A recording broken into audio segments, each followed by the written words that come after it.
Alright. Seems to be working. No. You alright there, buddy? I'm just looking at the date, and Pocket Wraith is 3 days behind. Yep. Like he has always been. True. I'm gonna let him catch up to our date, then I'm just going to go fastest, then gun it. So, who are we currently at war with? Because I remember we got declared war on by something. No, we weren't we aren't currently at war with anyone. We were preparing to go to war with a fallen empire, I believe. I thought both. I thought one of the two fallen empires had declared war on us, and the other one was about to. Yeah, and we conquered the one that did declare war on us because he was an idiot, and it's now part of the war collective. Ah, okay. Well, as I see, my entire fleet is one step away from entering the Forerunners, so I'm guessing it's the Forerunners that are going down next. Yeah, I have claims on them, so does Robco, so we can go to war right now if we wanted. Assuming everyone is ready. Should be. Oh, I'm still waiting for my Juggernaut to get over here.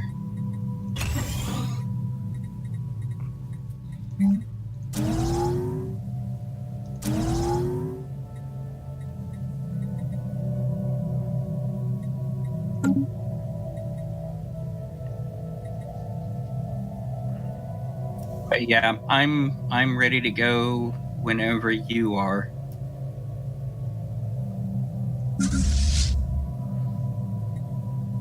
The only fleet I'm kind of worried about is in Chalks. They've got a 212,000 power fleet and 106,000 power fleet, so that's 300,000 fleet strength. Yeah, collective, I only have 250,000. We have enough. Just our two fleets together, War Collective and I, we could just take out Chalks together. Yeah, but that's the only one that I have even a remote concern about. The rest of it we can pretty much steamroll. Alright, well then, let's just get this over with. Oh, we need to wait for my Juggernaut. My Juggernaut will provide extra bonuses. Where's your okay, it's 2 systems back. And we're going at a day every 30 seconds. Oh my god, this is gonna take forever. I may just call it early. Bless you. Sorry, guys. Yeah, bless you. Yeah, I think after we take out the Fallen Empire, there's no more AI left. It's just going to take too long to wait for Endgame Crisis to spawn. So I may just call it early, and then we'll just have a brief rundown on how everyone did, what their economies were like, how they became anarchists, and go from there. And see about ideas on how to improve gameplay. Like, going completely in the roleplay, while fun, is not the most optimized route. Take it from Psychic Rocks, who didn't build any robots and have a low pop growth rate. You're not the only one with a low pop growth rate, which was part of my problem. I mean, I've only got 1,100 pop right now. That's abysmally low.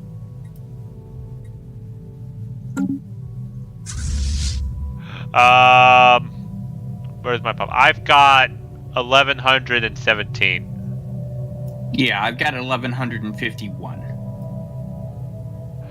See, you're beating me. Because I started off at a ring world and I didn't expand for like half the freaking game.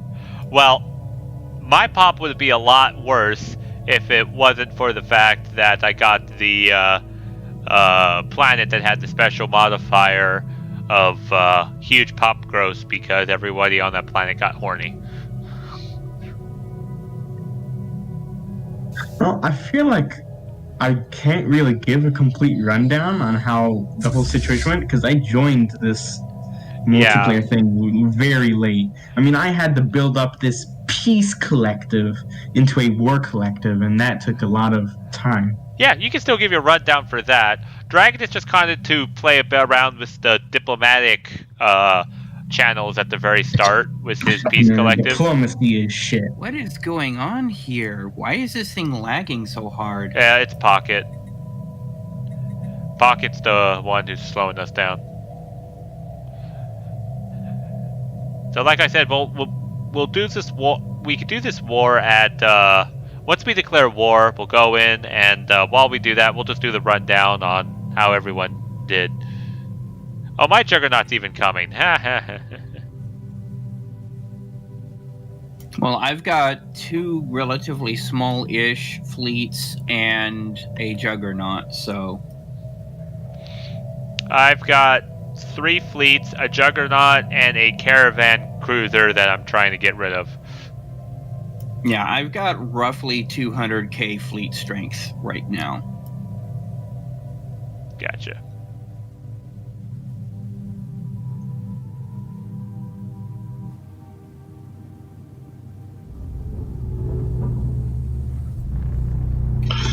Actually, looking, the War Collective actually has more pops than like anyone else that isn't Narcus.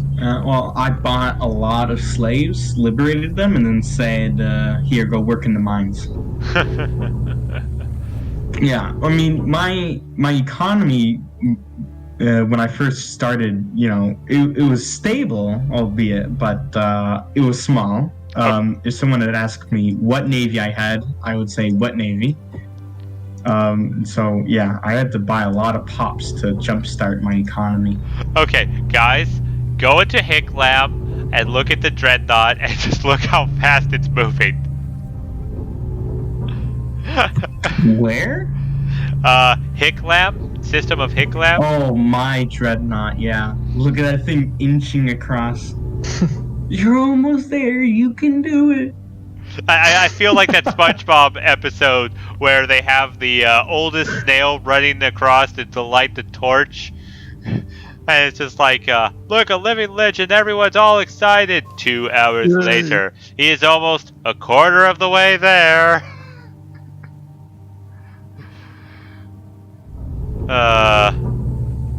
2 hours later.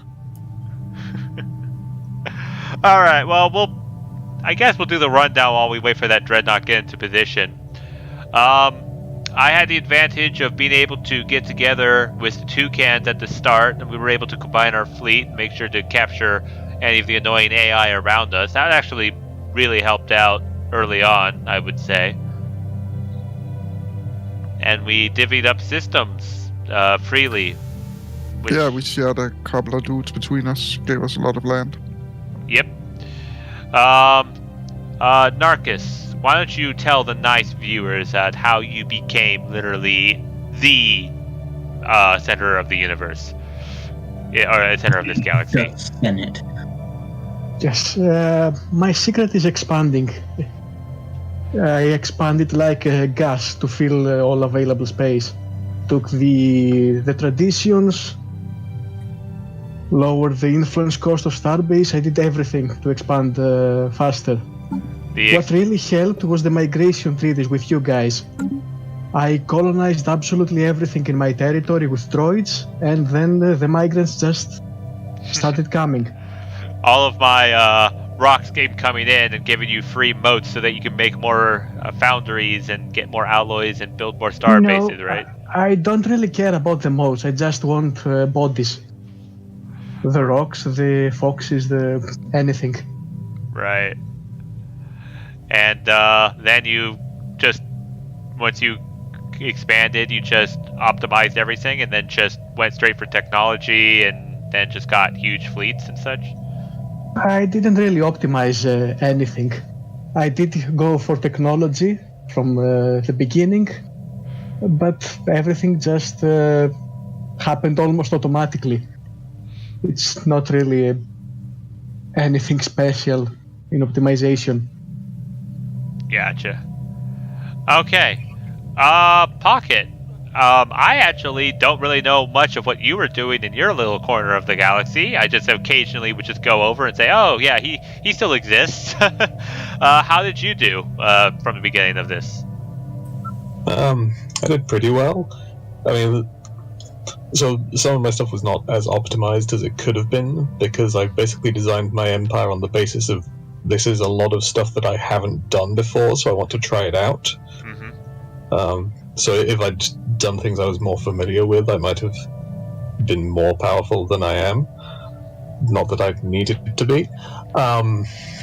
I did have them. You were kind of by yourself for most of the game, so I know it was a little bit rougher, but I mean, I think you're probably more familiar with how the AI worked and such, but you couldn't rely on us to help bolster your strengths or anything, I don't think. Yeah.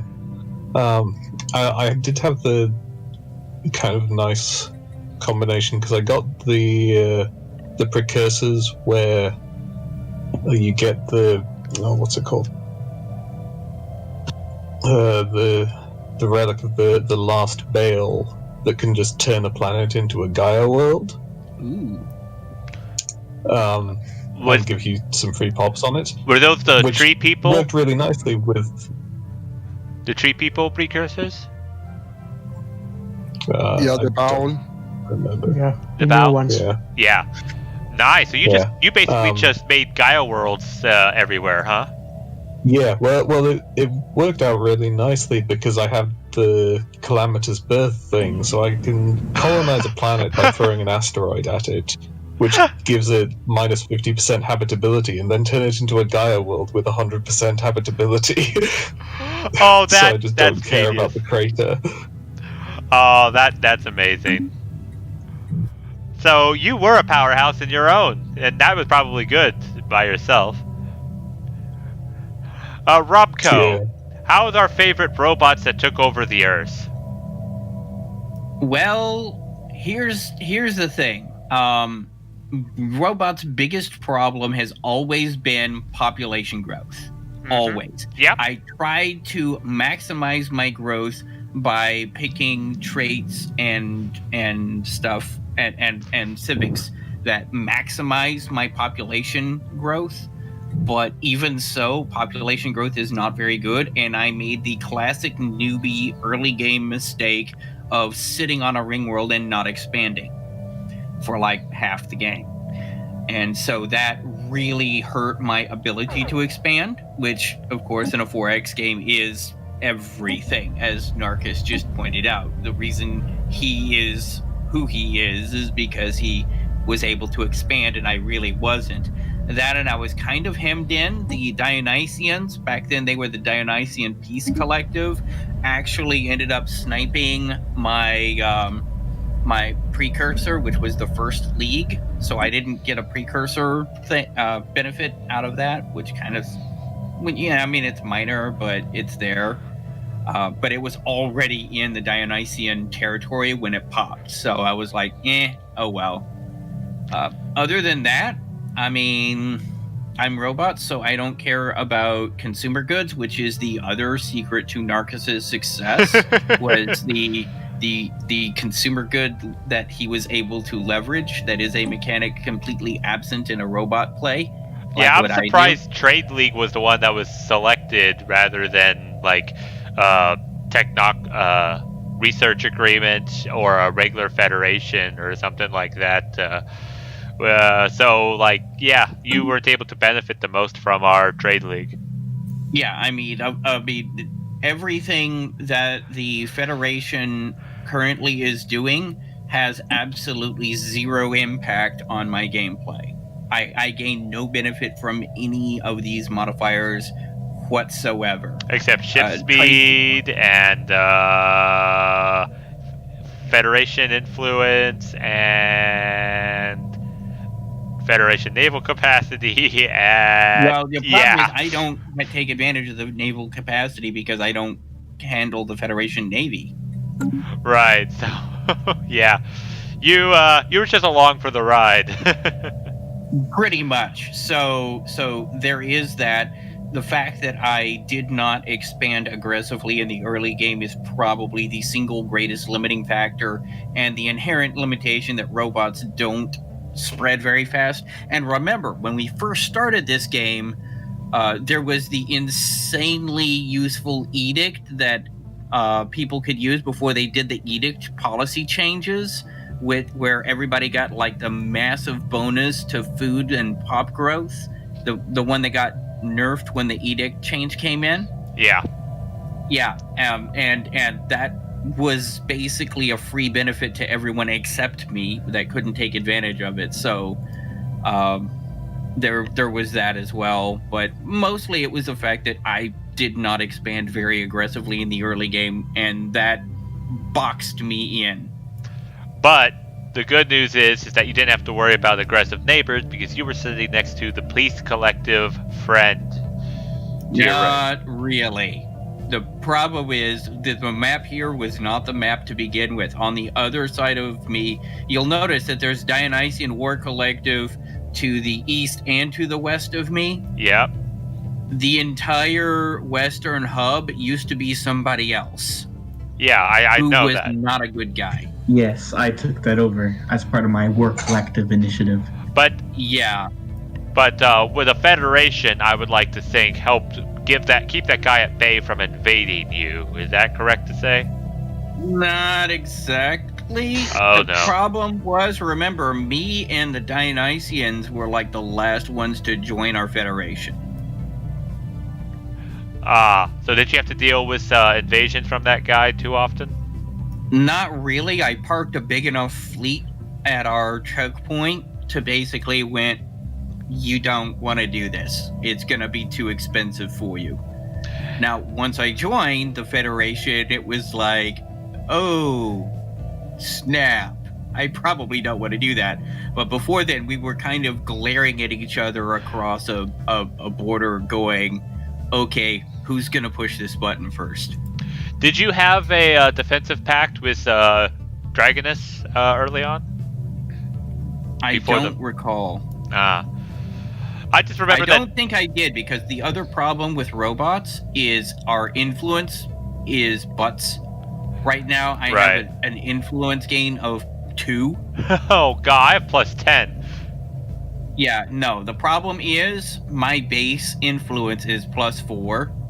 I don't have factions, so I can't gain influence from factions. Right. The being in a federation is a -1, and then I apparently have some research agreements still that is another -0.75. So it's like, you know, my influence gain is absolute garbage, which also limited my ability to expand because you need influence for claiming systems. Yeah. All right.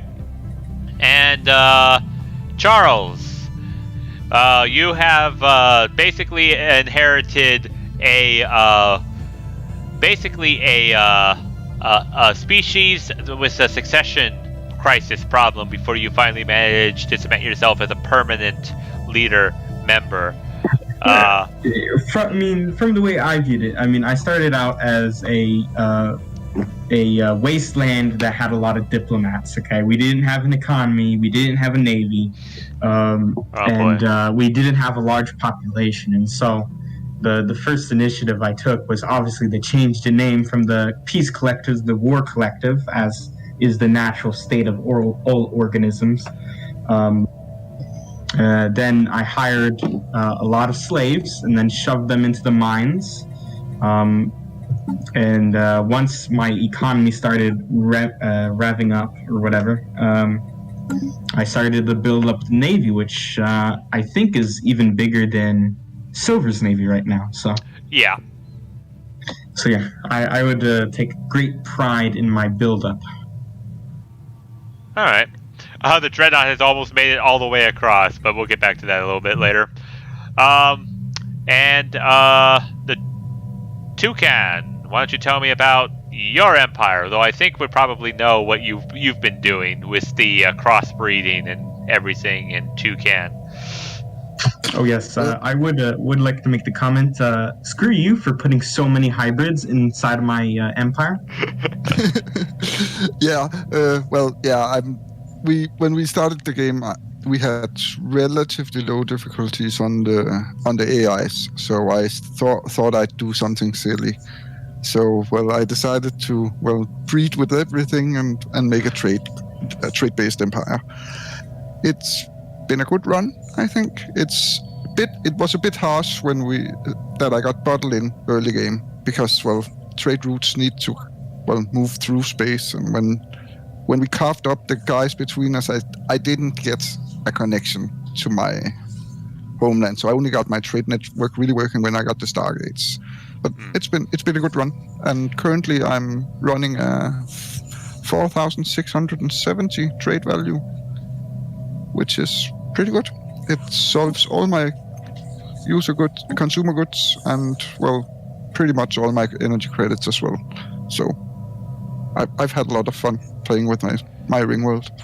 It was also fun to just have an ally that you can count on, and then taking space where you don't care if it's cut off because you'll always be able to get your ships there and have access to that space no matter what.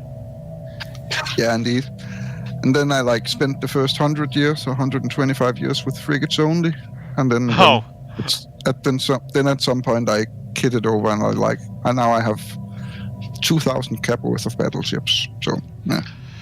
Yeah. I started this off, again, just kind of wanted to do the whole Federation thing and kind of went in kind of role play.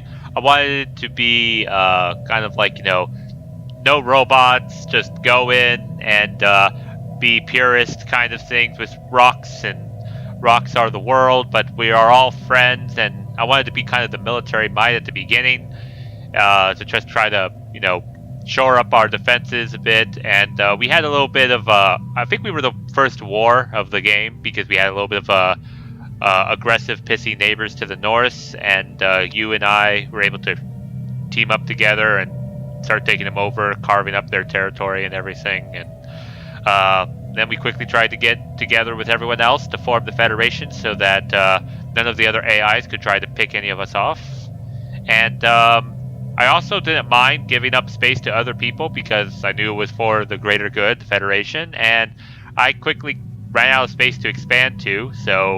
And then I discovered my folly that being rocks with a minus 50% pop growth and decided to not have any robots whatsoever was a very big hindrance on my part. Not my brightest idea, but yeah, so I know that I'm behind everyone, but again, I'm kind of boxed in. I kind of kneecapped myself at the beginning, but I definitely had fun kind of role-playing where everyone is us are predetermined friends, and we basically unified the galaxy at this point. Alright, and the Dreadnought has made it to the Antares system. Alright, you wanted to start declaring war, and let's just go and make this game officially done? Yeah, let's do it. I will let you do the honors. It's your war.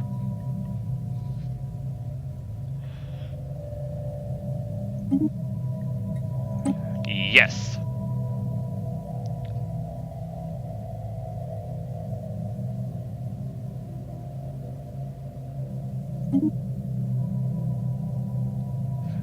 We're still waiting for a yes from everyone else.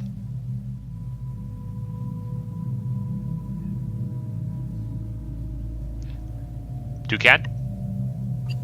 Yeah, I haven't got the pop-up yet. There it is. Ah, perfect. Wow, this thing really is slow. Good thing I had everyone declare their strategies and their time while we've been waiting for all of this.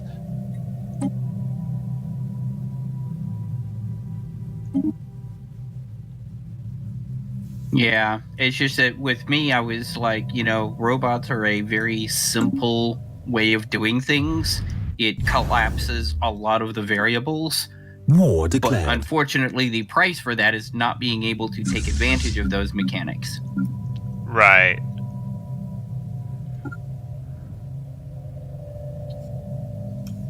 I can't press yes. Well, it says we're at war now. Oh, okay. I guess I'm just trying to catch up then. All right. I'm just going to throw everyone into the system and take them out. We'll have a nice slow motion war. Everybody just throw all your ships and fleets into the enemy.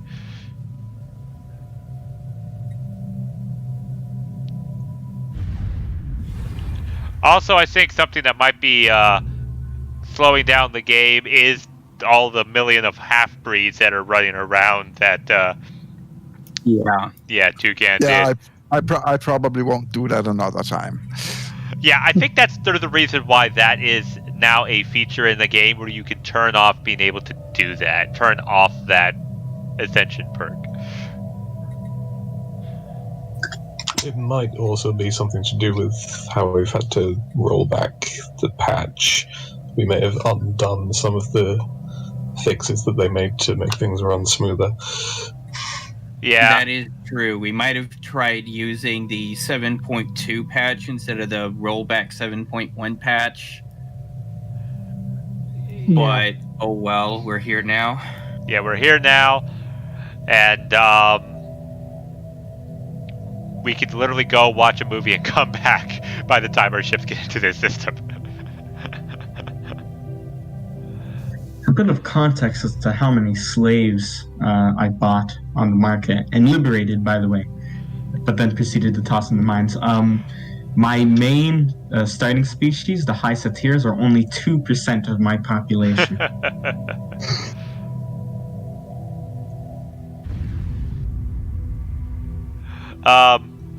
That was the one thing I found weird, is I kept finding my populations on the slave market, and I'm just like, how are you guys ending up on the slave market? Like, how did you get out of my empire and decide to become willing slaves in another empire? Let's say the toucans were engaging in some dodgy activity. It's not crimes against humanity if you're not part of humanity. It's crimes against the rock. And technically it's not illegal. It's not illegal. I'm not doing anything illegal. I'd never piss off the Senate.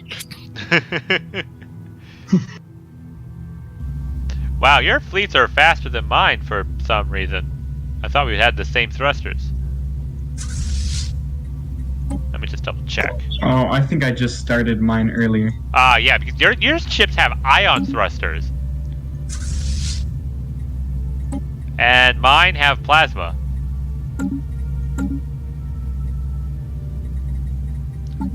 Wait, I only have plasma? Wait a minute. I could have put impulse thrusters on mine. Oh, well. Oh, that's something we could do while we wait for our ships to get into position. What kind of ship designs did you guys go for? So for me, I've kind of forgotten, but in general, I've done a combination of torpedo gunboats whenever I could. And on my mainline artillery ships, I put a combination of the plasma throwers. Those are my favorite weapons. And the, what's it called? The Gauss cannons, like the hybrid, I guess you would call them in EVE, hybrid weapons. And also the kinetic artillery. So yeah. I got carriers. Only carriers at this point. Everything I got is battleships loaded with, well, what's the name of it? The bombers? Advanced strike craft. Yeah. The advanced strike craft are pretty good, and especially since they reworked pretty much how strike craft work in this game. The enemy's running. They see our big fleet. They're running for the hills out of Chalks. So fear the war collective. Yeah, but anyways, with the rework and the Juggernaut, that's a pretty good fleet combination. Let's go with the Smasher Hierarchy. What kind of fleets did you or weapons did you focus on? I mostly just went for a mixture of the kinetic and energy weapons, whatever the biggest one was. Like most of my corvettes now are torpedo gunboats, like torpedoes and disruptors. Nice. Robco, what kind of fleet did you use to keep that aggressive western neighbor at bay? Well, to start off with, I actually kind of made a mistake. I went off initially with kinetic, and that turned out to be a big problem. Because they were armor?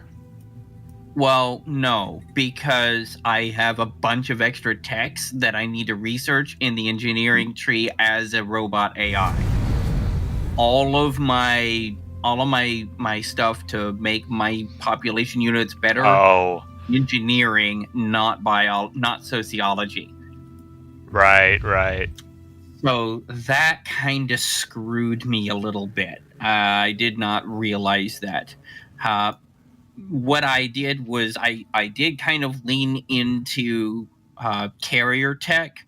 My first cruiser was actually a carrier vessel. But then I transitioned into battleships, and I did 2 different battleship designs. The carriers and the artillery. The artillery ships have a spinal-mounted Giga cannon, which does bonus shield damage at range. And then artillery core, artillery stern, with a mix of kinetic artillery and neutron launchers. Because the neutron launchers do bonus armor damage.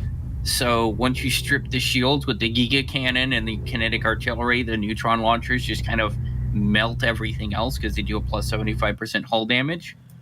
And then the carriers have, they have hangar bow and carrier core, so they have 3 strike craft per ship. They do have an artillery stern with another neutron launcher to help with the bombardment, and just whatever else I just kind of threw in. So they're there as countering the Weenie Rush fleets, because the one thing advanced strike craft are extremely good at are wiping the floor with anything smaller than a cruiser, and anything larger than a cruiser will get absolutely destroyed by the artillery ships. So it's not only that, but the advanced strike craft are also extremely good against buildings, base defenses, as we are seeing here. So that's currently my mix. I've got got 1 Titan per fleet to be able to give it the aura bonus, and of course my Jug. Nice. Yeah, I've got 1 Titan per fleet. Each Titan has a different aura bonus as well. For my ships, I actually got an event where it allowed me to get null void beams, and I was using that primarily for what would be my kinetic weapon, because I do plus 400% shield damage and minus 75% armor and hull damage. And then I just put those on my larger ones to quickly strip down the shields. And then I went for plasma cannons afterwards, so that once the null voids, by the time the plasma cannons were hitting, the null voids drained the shields completely, and so they just melted completely under the plasma fire. And that's pretty much my entire fleet composition. For battleships, I have Giga cannons so that I can do even more shield damage, and they're 1 large null void beam, but the rest plasma cannons, just to make sure to get that all taken care of. And then the Titans are just a kind of a mainly plasma cannons, but there's a couple of large null void beams as well. I just really relied on those null void beams. Do we have any armies for this planet with us? Yeah. All right. I have brought armies. All right, perfect. Yeah, I'm moving my armies into the Lawum system right now. I'm also doing some bombardment just to make it a little bit easier and faster. But I have warforms, so they're kind of good. All right, I'm going to pursue this fleet that's running for the hills. Oh, excuse me. I have mega warform armies, so they're kind of good. Kinda. Narcus, what's your fleet composition? Right now it's full of battleships and titans with energy weapons. I've only used energy weapons for the entire game. It's because of the research required. I also have robots, lots of engineering technologies that are needed for my economy. Yeah, basically avoiding the mistake that I had made by going kinetic weapons. Yeah. I mean, I don't know if this is true, but it always feels to me like there are more engineering techs anyway, just in general. Yeah, there definitely are more engineering techs. Definitely more engineering. A lot of people say to be natural engineers just purely because of the amount of technology you have in the engineering. You've got robots, you've got kinetic weapons, you've got missiles, you've got strike craft. You get all the hull technologies, the stations. Yeah, the stations, the whole technologies, as well as all the mining, increased production, and improving secondary resource mining. Yeah. Yeah.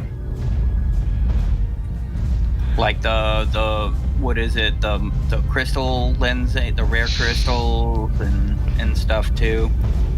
You know, I'm looking at the planet just completely covered, where these landing craft constantly keep trying to send strike craft over and over into the planet again and again, and I get the feeling it's just like our fleet will blot out the sun.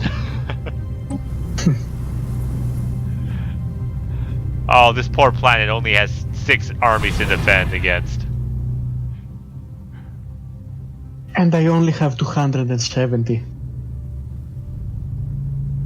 to attack. Yeah. Well, we can safely say that planet's captured.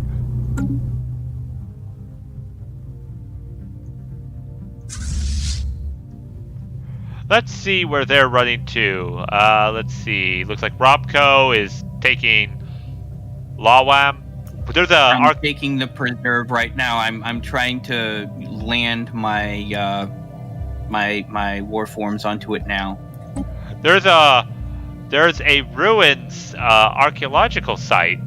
Huh. I guess precursors have some archaeological sites for anyone who conquers them to try to dig up. That's interesting. Or at least this precursor does. I don't see anything else. Looks like this Fallen Empire has a Doomsday weapon. It's a regular Colossus with the global pacifier. That's basically put a shield around the planet, and you get to live the rest of your days in a goldfish bowl. Yeah. Light and star control. Their fleet is still running. They're going to Brustam, as well as trying to send all of their other. They're trying to send a Titan there. They're trying to send another task force with them. Like, don't leave us be. And they're going to Brustam, where Smasha is going to, I guess, smash them.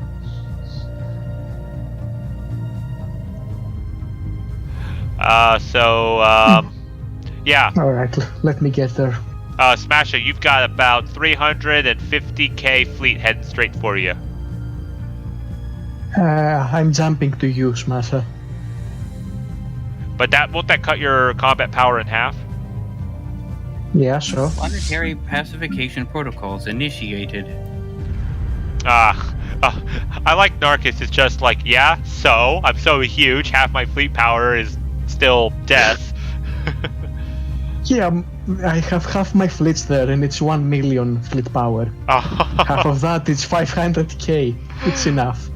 Oh, there's brother, cradle, and mother planets that you're going to have to invade in the WER system.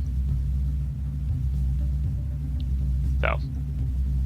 Once my war forms are done here in Lawam, taking out the preserve, I will be able to move my war forms into Weir, which is 1 jump over. Yeah, Weir will have defense armies. Alright, they're starting to jump in now. You are moving your fleet right on top of... This is a fleet of corvettes. That's why you moved your corvettes to be right on top of them. A fleet of corvettes with 2 titans. I've never seen a fleet like this. Nothing but Devastator torpedoes and small face disruptors with titans, perdition beams, neutron launchers, and kinetic artillery at point-blank range. Yeah, that was the best fleet composition a few patches ago. Yep. By quite a far margin, even. It's a bad fleet composition if you're fighting what? A few patches ago. Yeah, it was the meta before they buffed carriers. When carriers got their major buff, it became less viable because carriers are the Eponius counter to the weenie swarm. There's like so many lights. It's like so many suns were spawned as they're going towards the fleet. I'm guessing that's all the torpedoes. Smasher? Oh yeah. That's beautiful. Oh, they've got oh, they're stopping it. They are actually using close-in weapon systems to stop your torpedoes from hitting. They're trying to anyway. Here comes another volley. Wow. I think all of your torpedoes are pretty much done in. You just have a few left, and that's going to be stopped by the next volley. Rocking up to enemy fleet. Yep. He's still doing a pretty darn good job, though. Alright, my fleet is going to be taking out the Colossus once they get their shit together. My fleet is already in transit to Weir. It's going to take a bit with as slow as this game is going. Yeah. I'm already... Yeah, I'm gonna not have any problems whatsoever pacifying the Preserve. I've already taken out a quarter of their defenses and haven't lost a damn thing yet. Nice.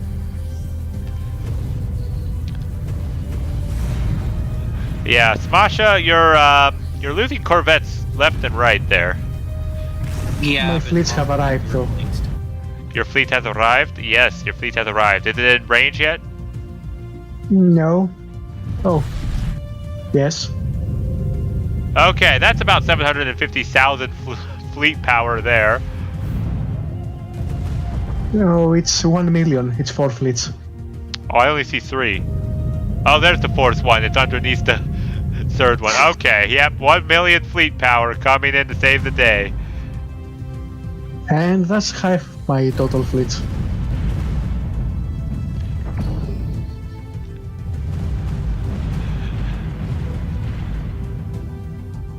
My fleet is destroying the Colossus right now. The Colossus is in half armor.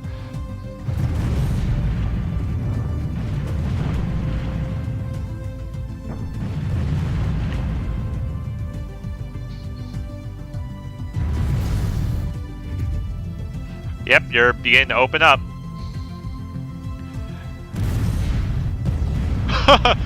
In this slow game, I just saw the fleet power go from like 125k to drop down like 4, 3, 2, 1, 0, 9, 8, 7. It's just like one volley. Oh wow! And then suddenly 30k just disappeared.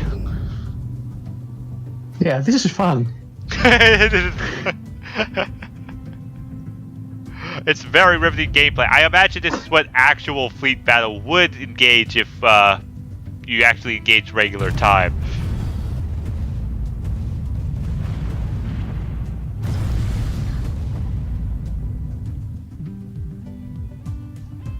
And a lot of their weapons are still stuck in trying to shoot the corvettes of Smasha, so yeah, this is working out just fine.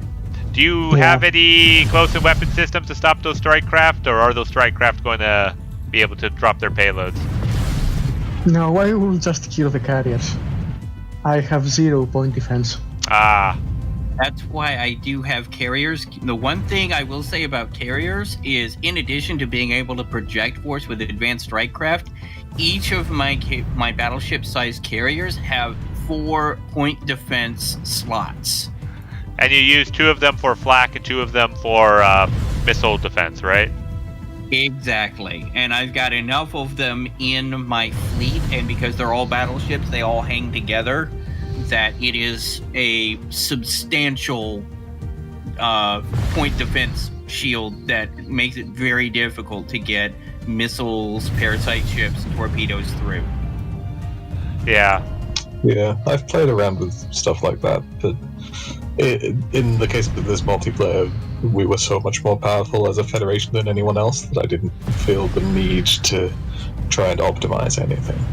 Yeah, that's fair. But the other thing is I have like twice as many artillery ships as carrier ships, because the artillery is just generally more DPS against most things. But I have enough carriers in there that I pretty much don't have to worry about parasite ships or projectiles, missiles or torpedoes at all.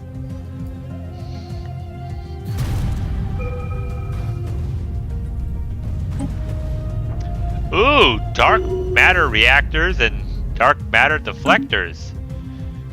I could research that technology if I cared. At this point, I don't anymore. Yeah, I'm moving my science vessels in as well. Or at least I'm trying to. Right. Now we've got a bunch of troop transports to kill. Oh, speaking of which, I'm on the last enemy unit in the preserve before it gets completely pacified. Finally. Oh, guys, look at the bottom right. Look at our war exhaustion score compared to the enemy. Yeah, seems about right. Yeah, seems about right. Oh, that's a thing. Yep.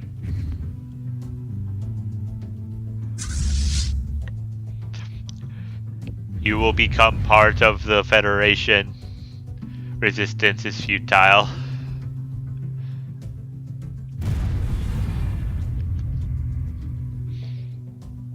So we need an army to... Units have achieved all objectives. I have conquered the preserve. Good. You've got about 3 more planets now. We need to have an army land on the Chalks planet. I will be moving them. I will have to go through Weir to get to Chalks, though. So I'm probably I already have an army, Chalks. The battle is almost over. Oh, I see. Those torpedoes are pretty bright, I will say. Gotta love them. Oh, wow. My fleet is actually engaging all the way down there from clear across the entire system. Yeah. When you have that's why you have long-range weapons, so you can just start engaging so far away. Yeah.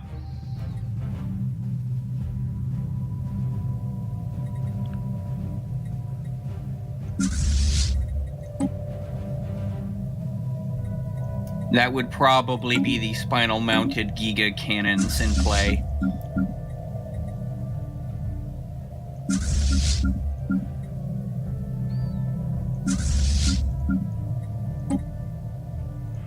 I'm just going to jump my fleet into Gasrica. Join in the fun. Hey, Smasha, that's actually a more conventional-looking fleet you got there.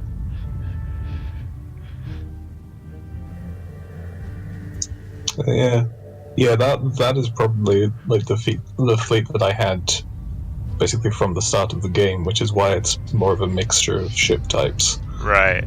I just kept adding the bigger ships as I got access to them. Right, like a traditional player. Yeah. Whereas most of my fleets are either all battleships or all corvettes.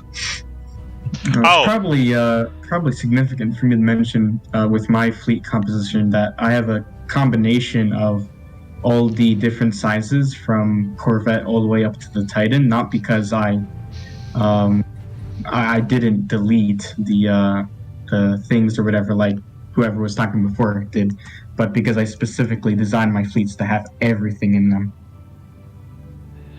Right.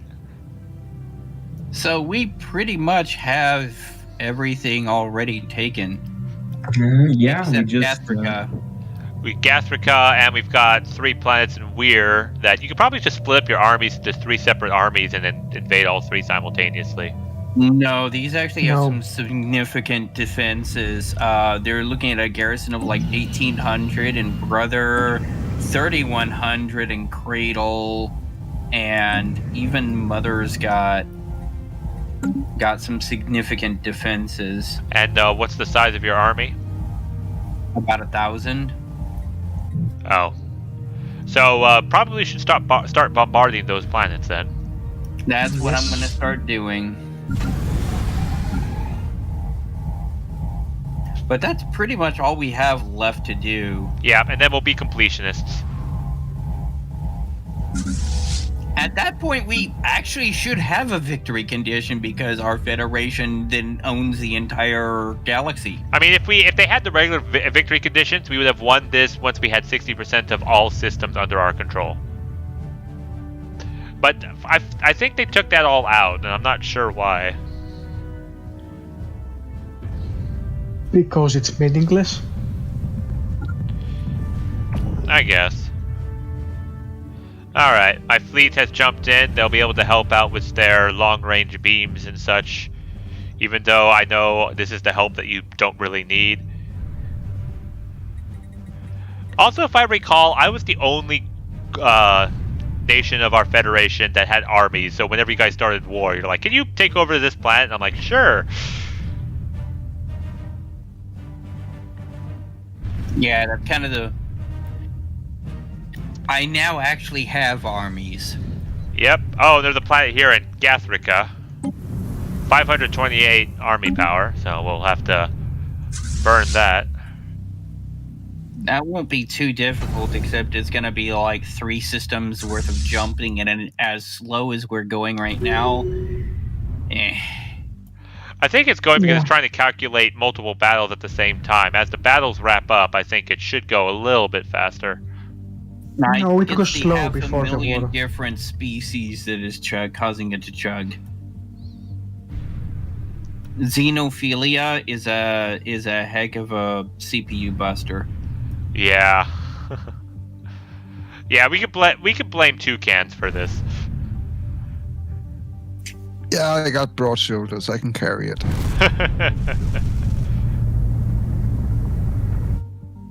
Just remember, when you need customized slaves for whatever need you might have, if the opponents can't do it, you can. Yeah, pretty much. He could basically almost be a megacorp with that kind of slogan. Yeah. Well, I mean, the origin story that I had for Robka was literally Robert House uploads himself into the robot cortex. The rest of the world burns itself down in nuclear apocalypse, and he starts over from the ground up with robots because it's effectively uninhabitable. Ah. Yeah, if you're familiar with the Fallout series. I am not. Yeah. For shame. Yeah, basically the World War III went off and all of the nukes went off. Gotcha. Yeah, sometimes in the 50s. Yeah. Well, technically the 2070s, but culturally it was still the 50s because you didn't have any of the 70s or 80s stuff for some reason. And it wasn't Russia, it was China that was the big scary threat. Yeah. And it was all over oil, I think it was, because the world's oil reserves died back in the 50s, and so they had to start fighting each other over it. What are you talking about? That's a 30k fleet. You can divide that up 3 times. That's 10,000 fleet power per planet that you can invade simultaneously. Who? Oh, that's Narcus. Oh right, I forgot my fleet. I just saw a massive fleet power. I didn't see who it was. I'm just like, what do you mean you can't invade all 3 planets at once?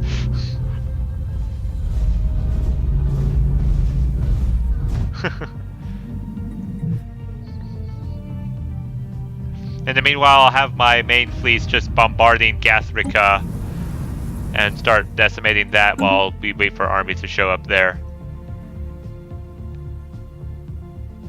I don't think we really need to bombard Gathrica. It doesn't have that many defense armies on it. Well, I mean, what else are my fleets going to do? Yeah, what else are they going to do? They're just sitting there. I mean, mine are just going home.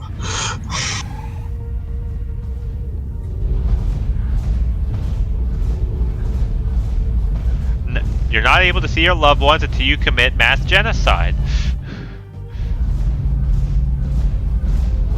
Remember, kids, you can't have manslaughter without laughter.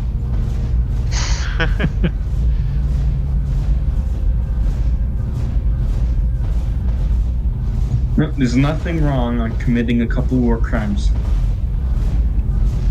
It's not illegal. Yeah, it's not a crime.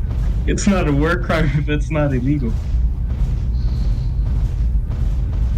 That reminds me of that one video about like, hey, we've all committed a few war crimes here and there. None of us are the good guys.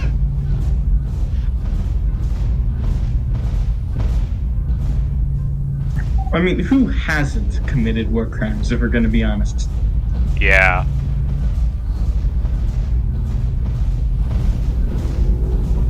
For a second, I thought that the sheer amount of troops landing on that planet had broken the planet's sister, but no, it's just a broken world.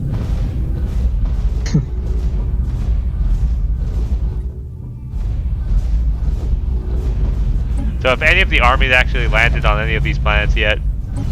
No. They're still trying to get there, unfortunately. Because all the troop transports keep trying to drop more and more drop pods on them. What just happened? Something tried to walk into our system and it immediately got vaporized. Yeah. One Titan managed to retreat from the previous battle. Yeah, and yeah, it had just like a fraction of health, and basically every single gun went, you're not allowed to exist. Do you have to try to re-land the armies after that? Exterminate. Yeah.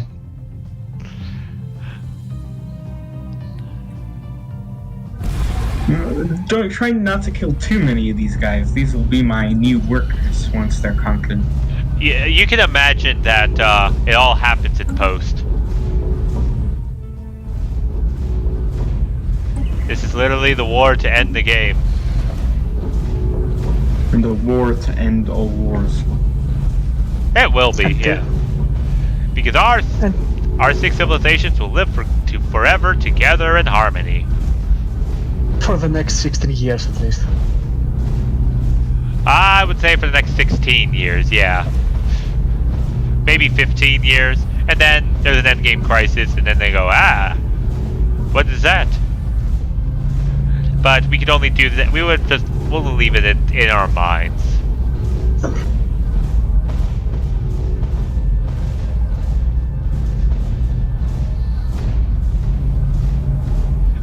You know, with the amount of dropships you're putting on Cradle, soon that's just going to be more dropship than Planet.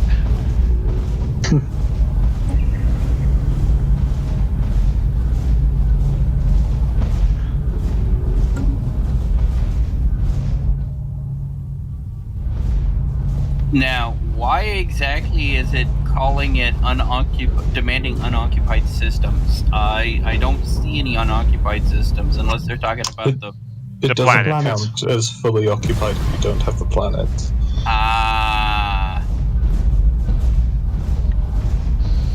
That's why we're waiting for Narcus's armies to actually land. Got a planet to check down in Romstron as well. Yeah, I've got an army on the way. And One person over. Gathrica needs an army. Polymar. I will send my army to Gathrika since it can one-shot that army as is, so I will move them since you obviously don't need my assistance in Weir. Sounds good. Yay, the armies have landed, and the fighting begins. It's robots versus meatbags. Rocket new tech. Hey, I've got extra administrative capacity. Awesome.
I think something else just warped into the system.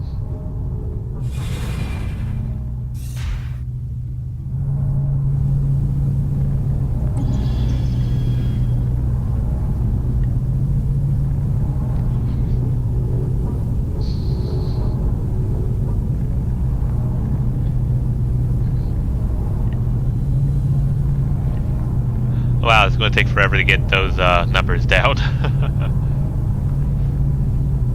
I guess this is a good time for a bio break, guys. Just leave the game playing. Could probably do a couple fleets in Eve in the meantime. Probably. Want to fly? I've got enough extra cores in my new system. I could probably manage to keep all of the spreadsheets up while I'm doing this.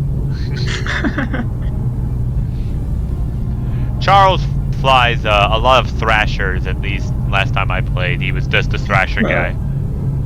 Yeah, when I'm doing individual and small gang stuff, I'll fly the Thrasher. But when it comes to the Alliance fleets, I fly Logi. So like the Scythe, Nice. the Scimitar. Yeah, I'm a Kaldai man myself. That's disgusting. Yeah, I know you. I knew you'd say that. I can literally fly any non-cap Kaldai ship with near perfect skills. I just fly basically any ship at this point. I actually haven't played Eve in so long. Yeah, neither have I. It's such a good game. Like, Yeah. I'm never gonna get bored of it. Just won't happen. I've played on and off since 2006. So you're OG. You would say that.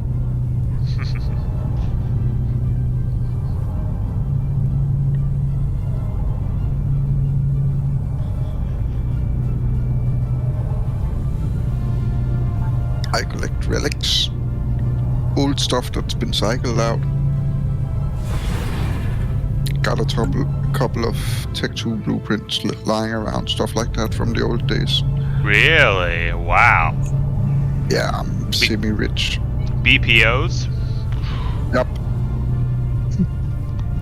Got Oh, man.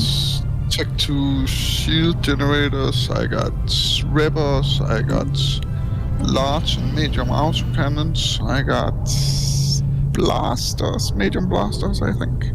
And then I got a ton of rockets, BPOs. You should get on, just keep making those Tech 2 make BPCs out of those BPOs and just keep putting them on the market. Eh.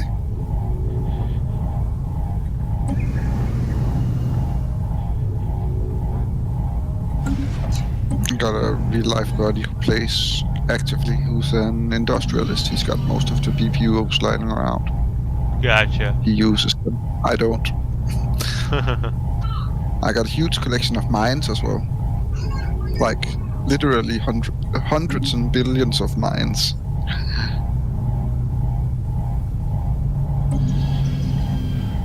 Mines as in the ordnance? Yes, mines and as in the ordnance, as in stuff you laid around gates and waited for people to jump in and insta-die. That was deemed suppressive and unfun, so they got removed. But you I still... also got a couple of mine layers. I also got a couple of mine layer ships flying around still. I think I just froze. Yeah, me too. Yeah, looks like Same. it crashed. The game could not handle the sheer amount of infantry engagements on the planet. Well, someone wanted me to invade everything at once. Oh wait, I think it's going again. Hasn't for me yet. Yes. It's the 1st of January. Yeah, that's probably why it crashed. Oh my God. It always freezes for a bit. The pain, Yeah, yeah. the suffering.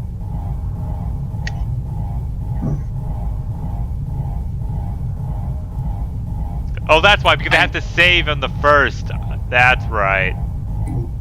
Innovation roll. I'm almost afraid to ask how many species exist in this galaxy. God. I actually don't want to know that answer. Let me go count. Couple of hundred, I guess. Yeah, are you sure it's gonna be a lot? Alright, Galaxy. That's a lot of scrolling. I wish there was just a number of species I could just dictate. Could always just count one by one. Well, be my guest. Alright, I did it. I counted every single species in this galaxy. There are 214 species. That sounds very low. Yep. A couple of hundred sounds about right. 214 species. Toucans, I think you kind of committed some experimental rights and such like that, experimenting on all of these species. Because I see something like the like half Narcosians to half post ultra Narcosians. Yeah, those. So It's like, yeah, let's just not mention that. well, we had 214 species in this game. That's why it's taking forever. That's why Pocket's having so much trouble. And I haven't even hit a single cybernetic psionic yet. It feels so bad. Like, some of those species that I looked at when I was counting, I'm just like, some of their traits, I'm like, why is this a thing? It's like you decide to add a few extra arms and legs here just to see what happens. Oh. None of this is planned, by the way. This is natural evolution. There's nothing natural about that. No, it's unnatural evolution. Okay, unnatural evolution then, but it's evolution. We keep throwing stuff at the walls and see what sticks. Well, a lot of stuff will stick, but whether it sticks well is a whole different other issue. Sometimes it sticks a little too well. Yeah.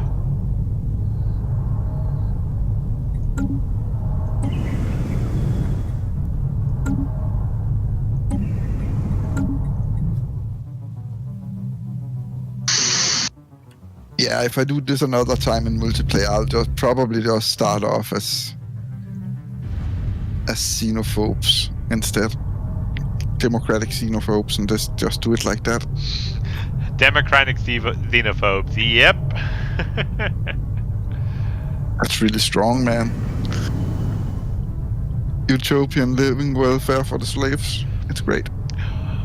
One thing I saw that someone suggested as a strategy is you start off as an oligarchy to get mapped the stars quickly and have that edict relatively cheap when you're hurting on influence, and then when you start, once you finish expanding and researching, you can turn that off, and then switch to like dictator or imperial to get 2 edicts, and then activate the 2 edicts otherwise that are not mapped to stars, and rule that way.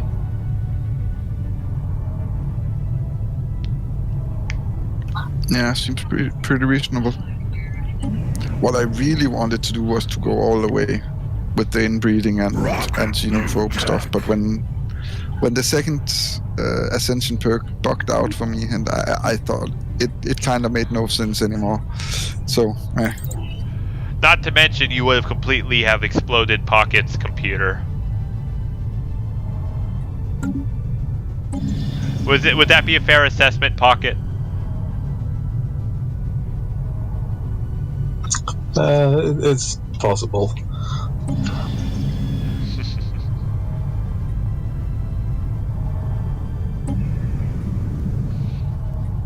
I just wonder how long it's going to take to get to those augmented gene warriors on the brother planet.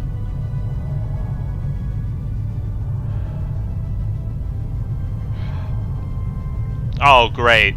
The last governor of the Fallen Empire has the army veteran perk. So all these defensive armies are doing plus 20% more damage, thereby slowing down the rate at which we can kill them. No, that is so stupid.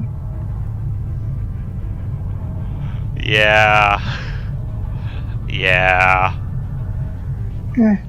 Don't worry. We just have to stay on and get this finished, and I'll cut out basically the log segments of nothing happening. Why? If we suffer, the viewers should suffer too. Except the viewers can leave. Well, technically, so can we. yeah, nobody chained me to my desk yet. Well, that is fake news. Silver's already confirmed he is holding us hostage.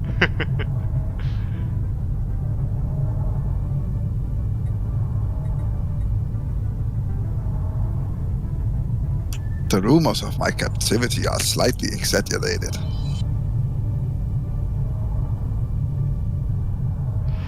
Almost tempted to just save, leave, go to a different version where they have the quality of life improvements cut in, and then finish this fight. What do you guys think of that? Yeah, we could just try the 2.7.2 instead of the 0.71, and that might help. Alright. But then again, wouldn't that be longer than it takes us to finish out the invasions? At the rate that the invasions are going, probably not, because it will probably go faster. Probably. Will it? Might be just a waste of time. Yeah, it sounds like a die roll for no reasonable success chance. Alright. If you guys like if you roll 3 6s. Yeah.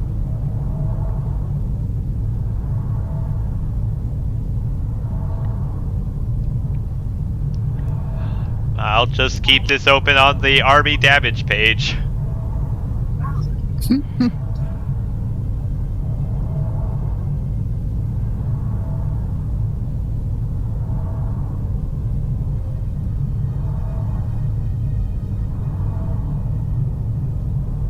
Oh hey, my army fleet has actually made it into Gathrika. Yay.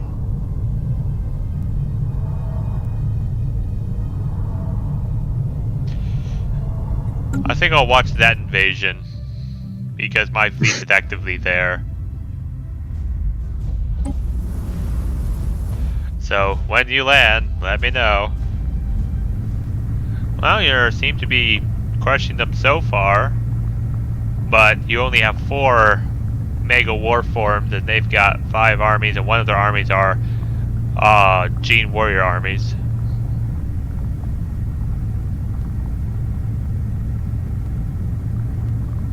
Yeah, I'm not worried about that.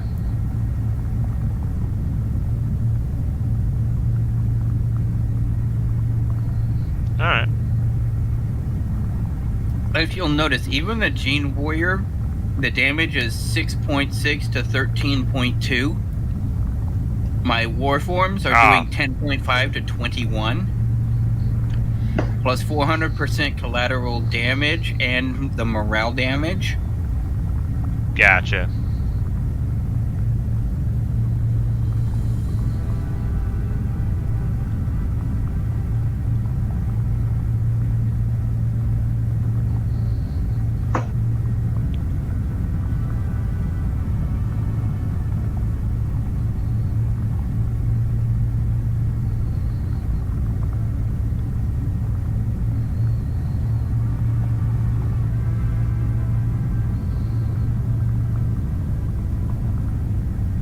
Yeah, you'll notice they've already got 2 of their units have disengaged. Yeah, I see that. We have an army that's disengaged that's 1 health left. Like, it has just like 1 limping soldier in the back line. Miss a give up. If only. They may actually succeed in taking out one of these mega war forms, but I doubt it. Yeah, and that Gene Warrior army hasn't taken any damage yet. It looks like the defensive armies are taking the brunt of it. You completed the Dyson Sphere. Nice. Way to go, if you can. Just a frame. It's mostly for the fun of it. I don't actually need it. It was just so that you could do something about it. Just so that you could claim you were doing something. Yeah, something like that. I'm also building a strategic coordination center right now. I mean, you always want to build all of the mega structures just to... Yeah. For the swag. I remember when mega structures were actually bad in this game. Like, you could build multiple Dyson spheres and everything, but nobody would build them because the output, due to the amount of resources you had to put in, just wasn't worth it.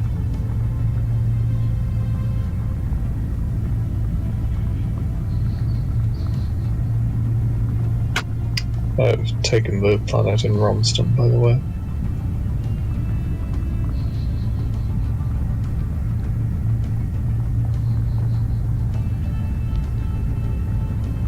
Well, all I have left to kill is that Gene Warrior, and it is not having a good day. It's got 4 Warforge forms barreling down on top of it.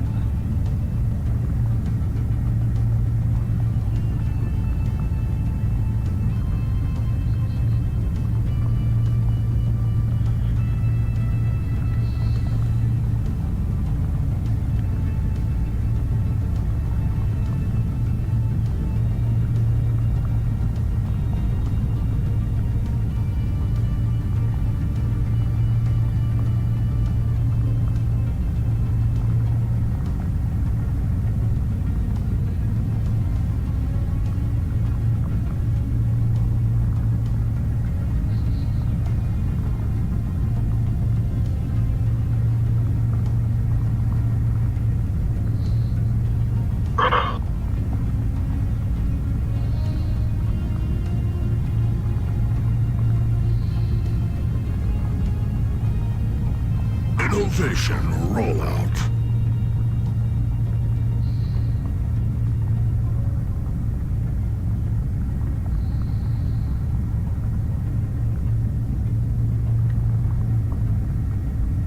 Yeah, unless those Gene Warriors have a Mary Sue player character, like, say, Aloy or something, I don't see them living much longer. Yeah, probably not.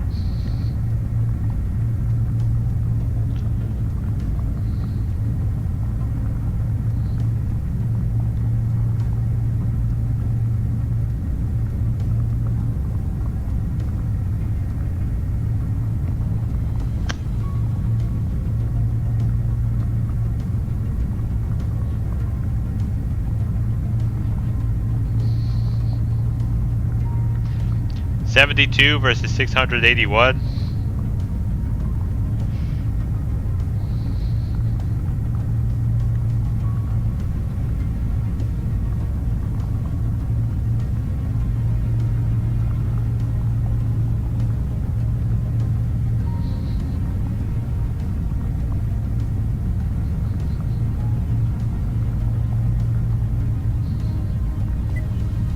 So I'm just looking in the Polymar system, and I can barely see the planet past all of Nox's ships bombarding it.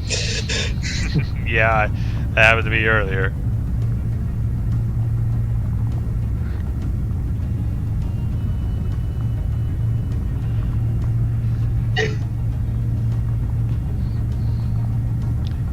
Augmented genes don't do jack to giant upright metal monsters.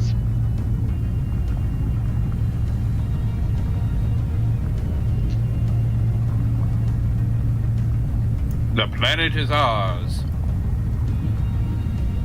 Huzzah. Which planet? Gathrica.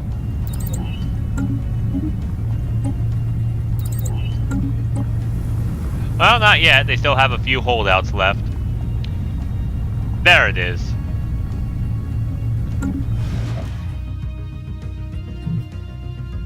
Enough time passed. My ships recovered from their jump drive. How's this fight going on? It's still going. My science vessels have almost made it into the system. All right. Looks like looks like brother and mother are on their last armies now.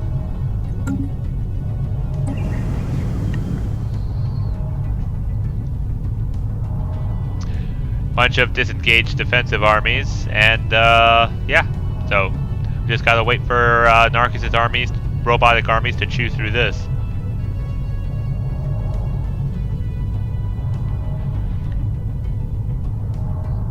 I hope somebody brought a Rubik's Cube.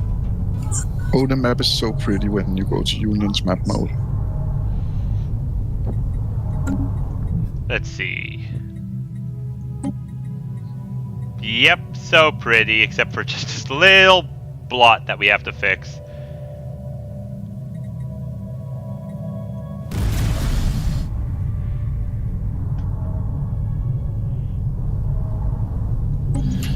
Yeah, still kind of hooked on Crusader Kings 3. Probably gonna put a couple more 100 hours in before I go anywhere else. Okay.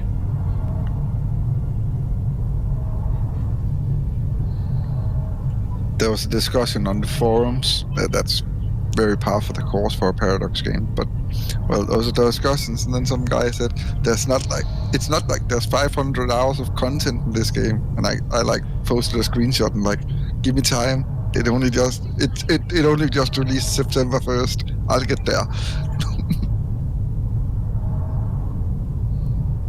Yeah, I mean, there's different opinions on Paradox's business model.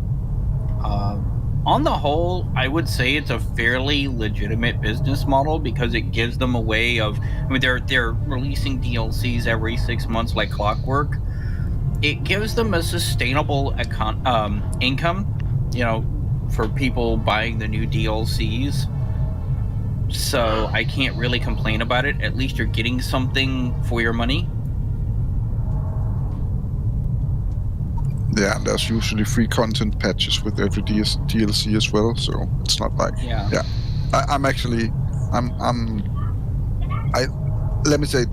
got heavily invested in Crusader Kings 2 and Europe Universalis 4. I got like everything for both of those games, so but I think I've gotten my money's worth, so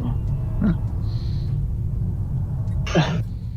I like the subscription model they're pushing. You have to play for years before it's more expensive than buying everything. Yeah.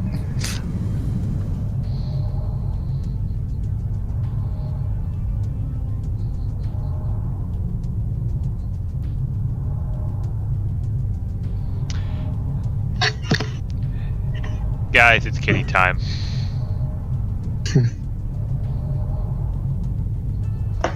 It's always kitty time. Every time is kitty time. Yes, it is.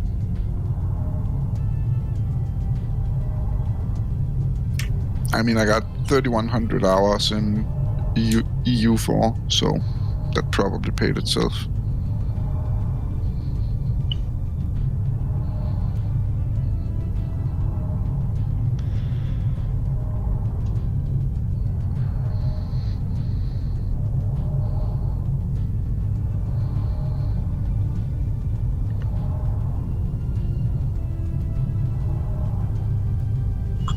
I'm still a newbie to EU4. I only have 400 something hours. Yeah. It's a great game. I've actually uninstalled it for the first time very, very long time because I'm thinking I'm probably not going to go back to it for a while. Well, until the next DLC. I mean, they turned a bunch of high-sex systems into low-sex/null-sex systems scattered about, if I recall. But There was like a Triglavian invasion of Eve. There, I saw that. But that's not Europe Universal is for. Did I probably heard the wrong game then. My apologies. Yeah, it's all good. I said EU4. That's... I probably yeah, I heard Eve then.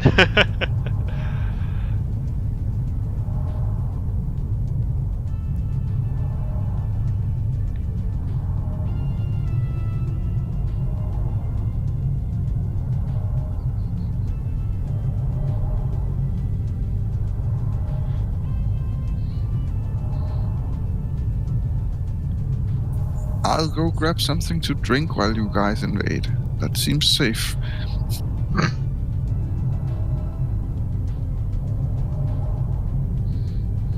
something to drink, make a sandwich, order pizza.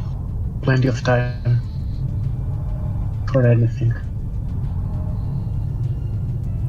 Me and my brother and a friend, the first multiplayer campaign we ever played in Stellaris, once it got to endgame, was pretty much like this. So I'd spend, I'd just have a book or something, just read while waiting for the game to go past. Yeah. I hope those multiplayer improvements really did improve the multiplayer. Okay, I'm back. Have you invaded yet? You have missed absolutely nothing. Hooray!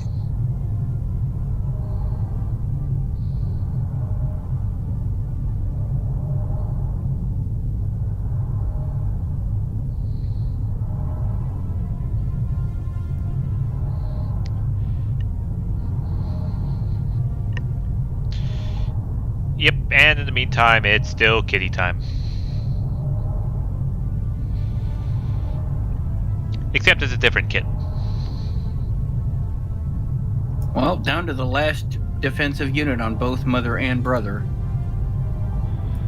Yep.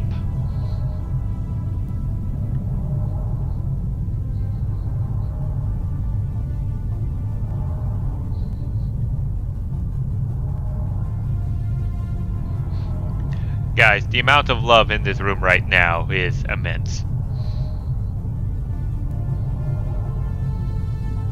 I do say that cats are the superior species.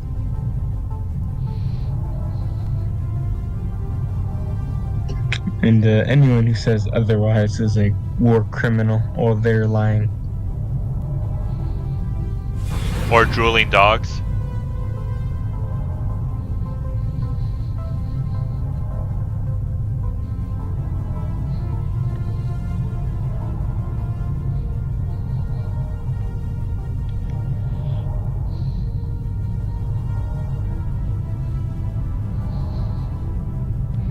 I always wondered why these planets have negative jobs.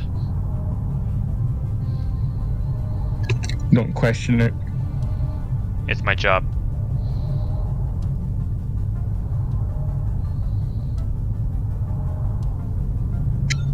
It's because there are some things that account as negative jobs. Yeah, pre-sentience, and I think like the servant may count as negative jobs, and the hedonists, because they're not doing anything, just sitting around, they might count as negative as well.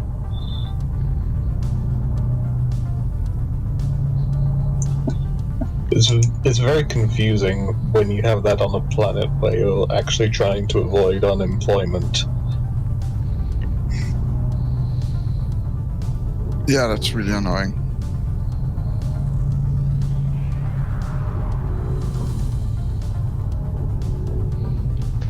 Hey, front line's dead. Yay.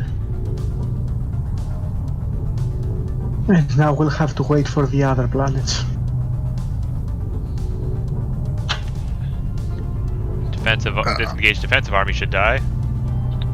There's like they're almost done down in Polymer as well. Alright, Mother's done. Brother is finishing up.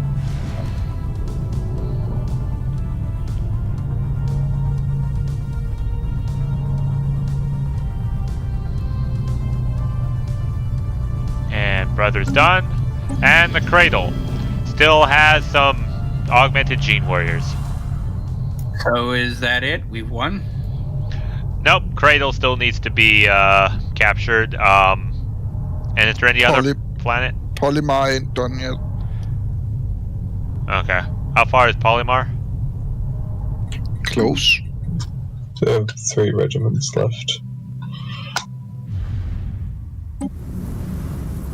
Yeah, Polymar will be first before Cradle. Well, you've got a mishmash of army. You've got Titanic Bees, clone armies, and regular assault troops.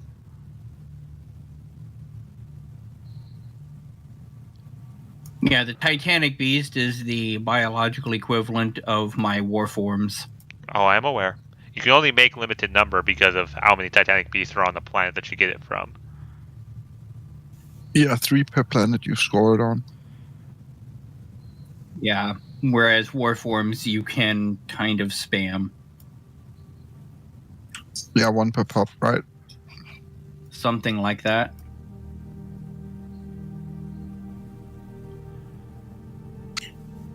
Clone warriors aren't limited, which is great. Of course not. You just spit them out in droves.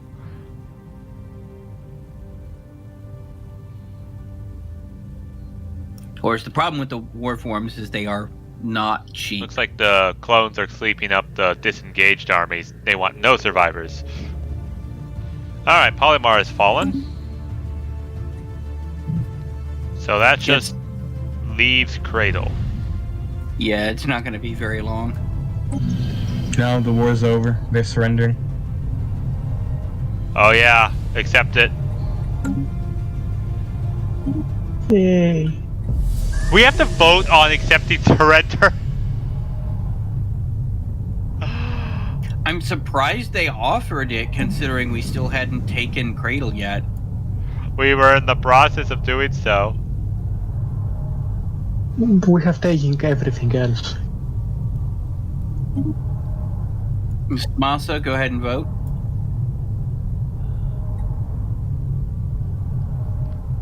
Pocket, you there? There we go.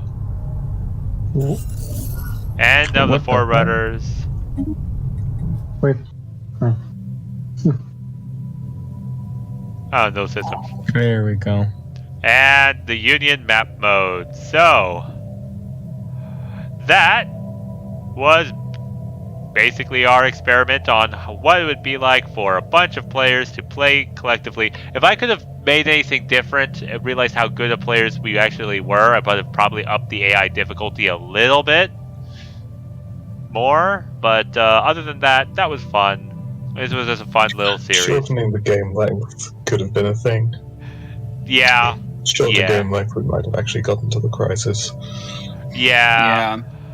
But this is the first time of me actually doing an actual multiplayer game, and it was just for fun and sport. And as long as you guys had fun, it was worth it in my opinion. Yeah, this was fun. Yeah, I mean, I enjoyed it. Alright.